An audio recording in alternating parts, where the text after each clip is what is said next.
Hello friends. నేనైతే ఈ movie reviews కోసం చాలా వెయిట్ చేశాను. Finally waiting is over.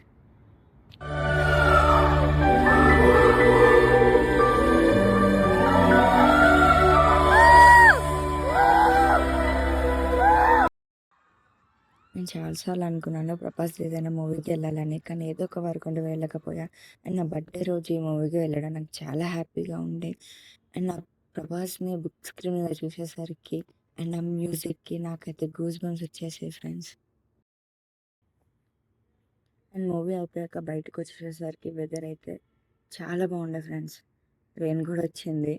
Finally movie అయితే ఎలా ఎంజాయ్ చేశానో వెదర్‌ని కూడా అలా ఎంజాయ్ చేశాను. ఈ వీడియోకి ఇంతే ఫ్రెండ్స్.